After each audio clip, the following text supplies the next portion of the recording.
Yes. And Riz, we asked a Survey Wednesday question roughly around the beginning of the year. And we asked biggest concern headed into the season. And I said agendas.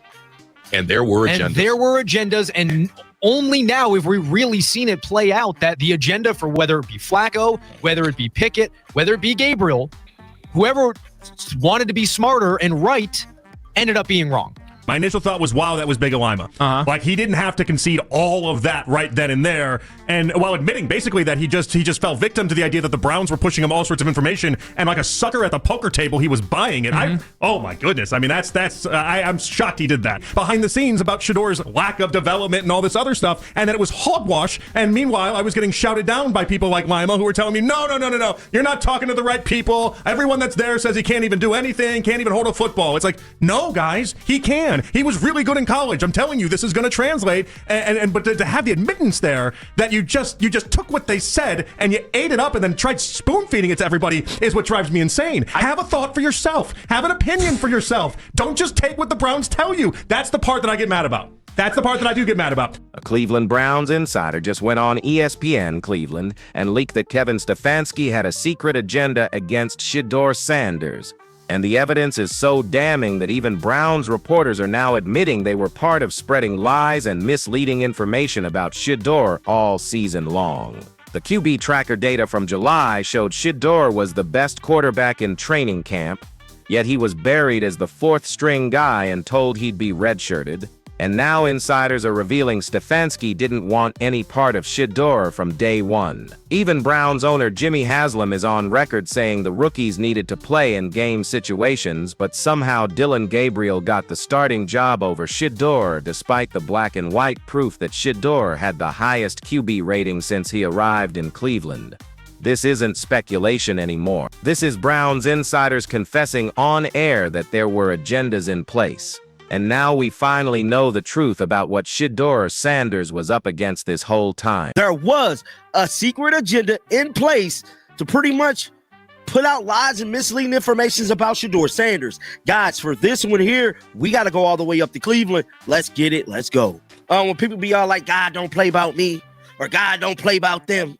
This is a prime example of one of them type of situations, bruh. See, God don't play about the Sanders. You can say whatever you want. If you couple that with the fact that they're not watching film, they're not breaking any tape down, they're not sitting with anybody doing X's and O's. So let me get this straight. You didn't watch him play in college. When I ask you, why don't you think he's good? You point to another person's opinion and say, I'm not an expert in that. I'm just take their word for it. And then you've never seen any good quarterbacks play. As a matter of fact, I can't even point to any in Cleveland. And it's different from looking at a quarterback from afar, another team successful, than looking at the one you got right now. And now you dismiss what you see in plain sight, all in the sake of narratives. And that's how you get to a point where fifth-round picks become the storyline. That's how you get where people get focused on it. Look, I need y'all to understand something right now. What we are about to expose is bigger than just bad coaching decisions. This is about a systematic effort by the Cleveland Browns organization to bury Shedeur Sanders before he even had a chance to prove himself. And now the same media members who were part of spreading the lies are finally coming clean and admitting there was an agenda all along. Let me take you back to where this story really begins. Because this isn't just about what is happening now. This goes all the way back to July and August, when the Browns were running training camp in Berea. You remember those QB tracker reports that were coming out from ESPN Cleveland and the Browns' official channels, right? Those practice reports that were supposed to give fans an inside look at how the quarterbacks were performing? Well, here is what those QB trackers actually showed. Shedeur Sanders was consistently outperforming every quarterback on that roster. The data was right there in black and white. Joe Flacco was completing 58% of his passes. Meanwhile, Shedeur Sanders had the highest QB rating of everyone in camp from the moment he stepped foot in Cleveland. Think about that for a second. The proof was there from day one. The numbers don't lie. The statistics were clear as day. And yet, what happened? Shedeur got buried on the depth chart as the fourth-string quarterback. They literally told this man he was going to be redshirted, that he wasn't even going to see the field his rookie season. Now, how does that make any sense? How do you have the best performing quarterback in your building, according to your own internal tracking data, and you make him fourth string behind Joe Flacco, Mason Rudolph, and Dylan Gabriel? How does that happen? Unless there is something else going on. This is Jimmy Haslam, right? Listen to this, y'all. And we're going to talk about him a little later. But organizationally, do you think it's important when you talk about we need to see these rookies in game situation before you have 2 first-round picks in 2026? Absolutely. So, but I mean, Kevin is aware of that. He knows how important quarterback is, and he and Andrew talk about those kind of things all the time. It's a daily, ongoing conversation. And that is exactly what a Browns insider just revealed on ESPN Cleveland. Listen to what was said on the show this morning, and I quote, "I asked a Survey Wednesday question roughly around the beginning of the year, and we asked, biggest concern headed into the season. And I said agendas, and there were agendas, and there were agendas. And only now have we really seen it play out that the agenda for whether it be Flacco, whether it be Pickett, whether it be Gabriel, whoever wanted to be smarter and right ended up being wrong." Y'all, a Browns insider just admitted on ESPN Cleveland that there were agendas in place from the beginning of the season. This isn't some conspiracy theory. This isn't fans being paranoid. This is someone who covers the team every single day saying on the record that there were agendas working against Shedeur Sanders. But it gets even deeper than that. Another insider on the same show said something that is going to blow your mind. He said, "I don't think Stefanski wanted any part of Shedeur." Let that sink in. Kevin Stefanski, the head coach of the Cleveland Browns, didn't want any part of Shedeur Sanders. From day one, the coach didn't want him. And now we are finding out that this wasn't just a coaching preference. This was an active agenda to keep Shedeur off the field, no matter how well he performed. The insider continued, "Tony wrote today, and I have to ask him. I don't know where he got this or whether he's speculating. He basically tried to say today that Shedeur wasn't putting in the work early on, and that's what turned people off in the building. I have no idea if that's the case. But I know this, when you're fourth string and they're telling you they're going to redshirt you. I mean, that's, as a young person, which Shedeur is, that's kind of tough to deal with. I'm not saying I'd have went into a closet somewhere and turned everybody off, but it's really hard to stay engaged when people don't believe in you to build it. So now they are trying to spin it like Shedeur wasn't putting in the work after he was the best quarterback in camp, according to their own data, after he had the highest QB rating from day one. Now they want to claim he wasn't engaged. Now listen. Was he the best quarterback in July in Berea? Yes. The QB tracker says so. Nobody could see that. Does that bother you that your professional football organization could not identify the best quarterback in their own building? Yes. And Riz, we asked a Survey Wednesday question roughly around the beginning of the year. And we asked biggest concern headed into the season. And you know what is crazy? Even now, after everything we know, there are still Browns media members trying to justify what happened. That reporter, Tony, tried to put out a story claiming Shedeur wasn't putting in the work early on, and that is what turned people off in the building. But the insider who mentioned that on ESPN Cleveland immediately pushed back on it, saying, "I have no idea if that's the case," and then explaining how hard it is for a young player to stay engaged when you are fourth string and being told you are getting redshirted. When people don't believe in you, when they make it clear they don't want you, how are you supposed to maintain peak motivation every single day? That is the human element of this story that people forget. Shedeur Sanders is 22 years old. This is his first year in the NFL. He comes into an organization where the QB tracker data shows he is the best, but the coach staff buries him anyway, and won't even say his name for 2 months. That is psychological warfare. That is breaking a young player's confidence on purpose. But here is what they didn't count on. They didn't count on Shedeur's mental toughness. They didn't count on his faith. They didn't count on him having a father who has been through everything in professional sports and knows how to help his son navigate adversity. The content creator in the source material said it beautifully. When any negativity come their way, God rebuke it. Quick, fast, in a hurry. There has been an agenda in place by the Cleveland Brown organization.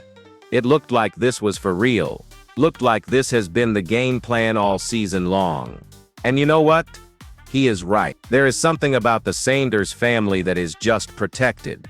Every time somebody comes at them with hate, with agendas, with schemes to tear them down, it backfires. Every single time. They tried to bury Shedeur at 4th string. Backfired. Now he is the starter and looking like a future Pro Bowler. They spread lies and misleading information about him through the media. Backfired. Now those same media members are admitting there were agendas. They tried to redshirt him and keep him off the field all season. Backfired. Now he is making history and getting national attention. Kevin Stefanski thought he could prove he was smarter than everyone else by not playing Shedeur. Backfired. Now Stefanski's job is in serious jeopardy and everyone is questioning his evaluation skills. See, God don't play about the Sanders. Why did Dillon Gabriel have to go first? Why even draft Dillon Gabriel? Now, this was the same Jimmy Haslam embracing Coach Prime. Now, what's going on? See you. It's an honor to see you. How are we doing today? How you feeling? We're glad to have you. Are we taking care of you? You need anything? See, that is what happens when you move with an agenda instead of moving with integrity. That is what happens when you let personal bias cloud your professional judgment. That is what happens when you try to sabotage a young man's career because you don't like his last name or you are jealous of the attention he gets. And let me be clear about something. This isn't just about Shedeur Sanders. This is about every young player who gets drafted into a situation where the coaching staff has already decided they don't want them. This is about every athlete who performs at a high level but gets buried on the depth chart because of politics and agenda. How many talented players have had their careers ruined or delayed because a coach had a favorite guy and refused to give the better player a fair shot? How many future stars got cut or traded before they could prove themselves because someone in the building didn't want any part of them? The NFL is supposed to be a meritocracy. The best players are supposed to play. But what happened to Shedeur Sanders in Cleveland proves that is not always the case. Sometimes agendas trump talent. Sometimes politics trump performance. Sometimes egos trump excellence. But here is the beautiful part of the story. Shedeur still made it. Despite the agenda, despite the lies, despite being 4th string, despite Kevin Stefanski not wanting any part of him. Despite all of it, Shedeur Sanders still found a way to get on the field and show the world what he can do. And now all those people who were part of the agenda are being exposed. Browns insiders are going on ESPN Cleveland and admitting there were agendas. Reporters are having to explain why they spread misleading information. Coaches are being questioned about their evaluation processes. The truth is coming to light, and the truth is that Shedeur Sanders was the victim of a secret agenda by Kevin Stefanski and others in the Browns organization who didn't want him to succeed. But you know what the content creator said at the end of his video? Shake the damn haters off. And that is exactly what Shedeur did. He shook off the haters. He shook off the agenda.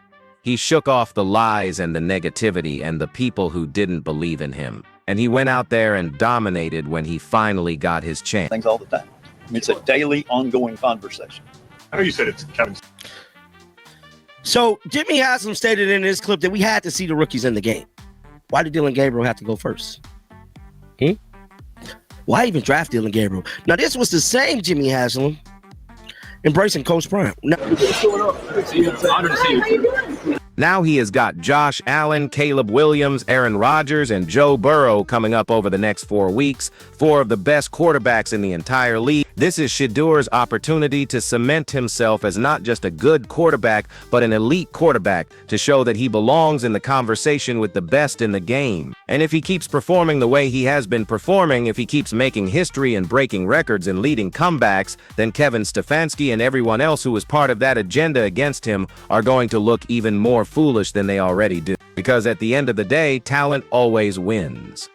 Truth always comes to light, and players who are supposed to be great will be great regardless of the obstacles people try to put in their way. Shedeur Sanders is living proof of that. He is living proof that you can overcome agendas, overcome lies, overcome people who don't want you to succeed, as long as you keep working, keep believing, and keep trusting that your time will come. And now that his time has come, everybody who doubted him, everybody who was part of the agenda, everybody who spread lies, they all have to watch him shine. They all have to watch him prove them wrong week after week after week. That is the sweetest revenge there is. Not cussing people out, not getting into arguments, just performing at such a high level that even your haters have to admit you are great. That is what Shedeur Sanders is doing right now. And that is why this story is so powerful. So here is my question for all of you. If Browns insiders are now admitting there were agendas against Shedeur from the beginning, should Kevin Stefanski be fired for sabotaging his own team's best quarterback? Should the Browns organization apologize to Shedeur and the Sanders family for how they were treated? And will Shedeur use this disrespect as fuel to become one of the greatest quarterbacks in NFL history? Drop your thoughts in the comments because this story is far from over. Browns insiders are exposing the agenda, and we need to make sure everyone knows what Shedeur Sanders had to overcome to get where he is today. If you think Shedeur is about to dominate his next 4 games against elite competition and make Kevin Stefanski look even more foolish, smash that subscribe button because we are going to cover every step of this journey. The agenda has been exposed, the lies are being admitted, and Shedeur Sanders is just getting started. But I know this, when you're 4th string and they're telling you they're going to redshirt you, I mean, that's, you know, as a young person, which Shedeur is, that's kind of tough to deal with. I'm not saying I'd have went into a closet somewhere and turned everybody off, but it's really hard to stay engaged when people don't believe in you in the building.